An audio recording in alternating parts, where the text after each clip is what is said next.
जय श्री कृष्णा दोस्तों, BSR family में आपका स्वागत है। दोस्तों आज मैं आपको अपनी बहनों के लिए जिनको पुत्र की कामना है या जिनको संतान की प्राप्ति है, उनके बहुत से प्रश्न होते हैं। आज मैं उनको उनके सभी प्रश्नों के उत्तर दे रही हूँ। आप अवश्य इस वीडियो को एंड तक अवश्य देखें ताकि आपकी जितनी भी कन्फ्यूज़न है, चाहे पक्ष विचार को लेकर या मदार की जड़ को किस प्रकार धारण करना चाहिए या मतलब किस दिन का प्रयोग करना चाहिए पुत्र प्राप्ति के लिए, तो उन सभी प्रश्नों का मैं आज आपको उत्तर देने वाली हूँ। थोड़ी सी लंबी बन जाएगी वीडियो, लेकिन आपके सभी प्रश्नों का उत्तर आपको इस वीडियो में मिल जाएंगे, ये मेरी आपसे गारंटी है। दोस्तों उसे प्रारंभ करने से पहले जो पहली बार मेरी वीडियो को देख रहे होते हैं, प्लीज़ मेरे चैनल को सब्सक्राइब अवश्य कर ले और बगल में घंटी के बटन को भी दबा दे ताकि मेरी आने वाली सभी वीडियो का नोटिफिकेशन है ना सबसे पहले आप तक पहुँच सके। दोस्तों सबसे पहले कि पुत्र प्राप्ति के लिए किन दिनों का प्रयोग करना चाहिए। देखिए, जो स्त्री होती है, जो महिला होती है, उसके जो मासिक धर्म होते हैं उसका दिन है ना गिनना, उस दिन याद रखना चाहिए कि हमें इस दिन से मतलब मासिक धर्म आया है, और समय भी नोट करके अवश्य लिख लेना चाहिए। और उसके छठे दिन यानी पहला, दूसरा, तीसरा, चौथा, पाँचवा, छठे दिन से हम गिनते हैं, और 16वें दिन तक जो मतलब दिन होते हैं वो संतान प्राप्ति के लिए, पुत्र प्राप्ति के लिए मतलब श्रेष्ठ माने जाते हैं। चाहे आप डॉक्टरी तौर पे भी ले लीजिए, इन्हीं दिनों को सबसे ज़्यादा मतलब चांस होता है कि आपका गर्भ धारण रह जाए, आपको पुत्र की प्राप्ति हो जाए। देखिए, अभी मैं आपको ये भी बताऊंगी कि किन दिनों का प्रयोग करना चाहिए पुत्र प्राप्ति के लिए और किन दिनों का प्रयोग करना चाहिए पुत्री प्राप्ति के लिए। तो दोस्तों ये तो हो गए मतलब महिला के छठे दिन, मतलब छठे दिन से मतलब जो 16 दिन होते हैं उसके बाद मतलब 7वां 8वां 16 दिन तक। और इसमें जो सम दिन होते हैं, जैसे मासिक धर्म के छठा दिन हो गया, 8वां दिन हो गया, 10वां 12वां 14वां और 16वां लास्ट होता है। तो इन सम दिनों के साथ सम तिथि होती हैं, जैसे द्वितीया हो गई, चतुर्थी हो गई, षष्ठी हो गई, अष्टमी हो गई, मतलब दसवीं हो गई, द्वादशी हो गई, चतुर्दशी। देखिए, चतुर्दशी अमावस वाली नहीं होनी चाहिए, बाकी आप उसका प्रयोग कर सकते हैं। और एक शनिवार, अगर सम दिन और सम तिथि में शनिवार का दिन पड़ जाता है तो उसको छोड़ देना चाहिए, क्योंकि शनिवार का दिन ठीक नहीं माना जाता। कहते हैं कि बच्चे की आयु मतलब अल्पायु होती है या नपुंसक होने के चांस होते, तो आप शनिवार का दिन छोड़ दें किसी भी दिन के लिए। और मतलब चतुर्दशी, उसके बाद मतलब षष्ठी। तो आप इन मतलब सम दिनों के साथ सम तिथि का प्रयोग करते हैं तो आपको पुत्र की प्राप्ति होती है।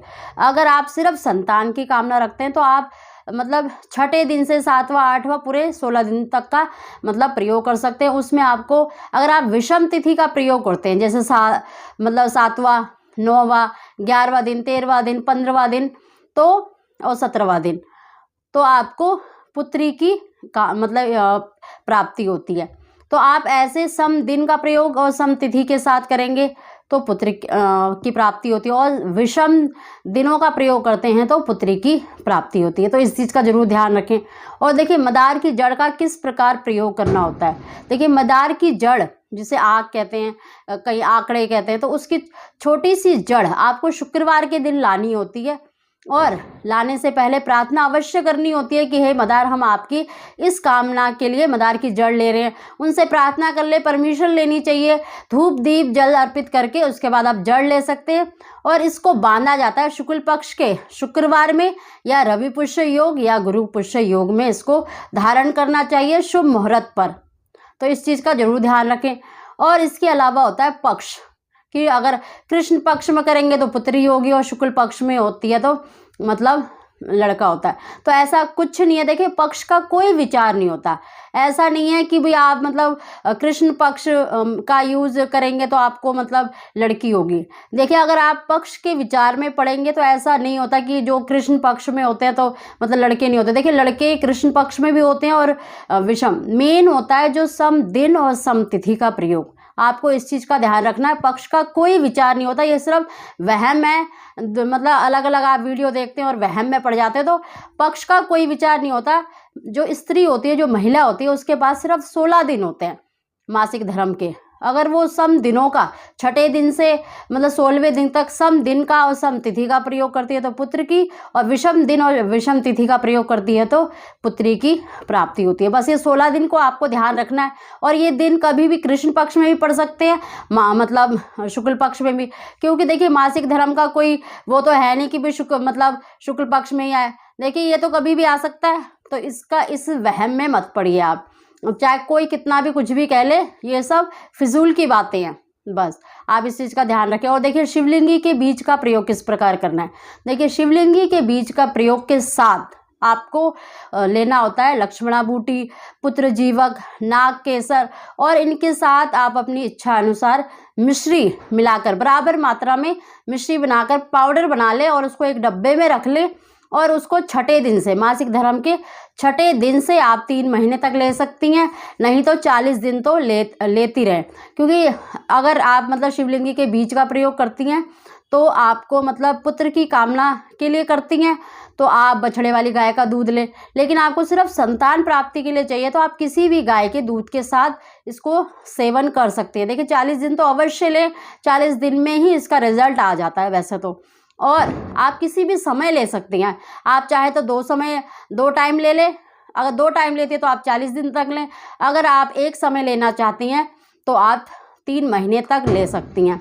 देखिए आपकी इच्छा के ऊपर है। और अगर आपको 3 महीने मतलब जब आप शिवलिंगी बीज का प्रयोग करिए और आपको पुत्र मतलब गर्भधारण रह गया है तो आप 1 हफ्ते के बाद उसको बंद कर दें, उसको आपको नहीं लेना है और ज़्यादा। और मदार की जड़ बांधने के बाद अगर आपको मतलब गर्भधारण रह जाता है तब भी आपको 3 महीने तक तो ज़रूर उसको बांध के रखना है।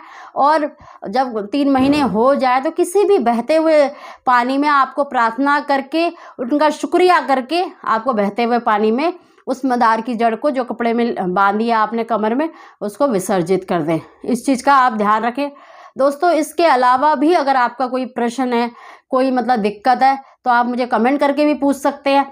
जहाँ तक उम्मीद है आपको सारी बातें समझ आ गई होंगी कि क्या चीज़ का प्रयोग करना चाहिए, और ज़्यादा वहम में पक्ष के विचार में ना पड़े। आप सिर्फ सम दिन और सम तिथि का प्रयोग करें। अगर आपको कोई क्वेश्चन हो तो आप कमेंट करके मुझसे पूछ सकते हैं। दोस्तों अगर आपको ये वीडियो थोड़ी सी भी आपके लिए हेल्पफुल लगती है तो प्लीज़ वीडियो को लाइक करें। आप सभी को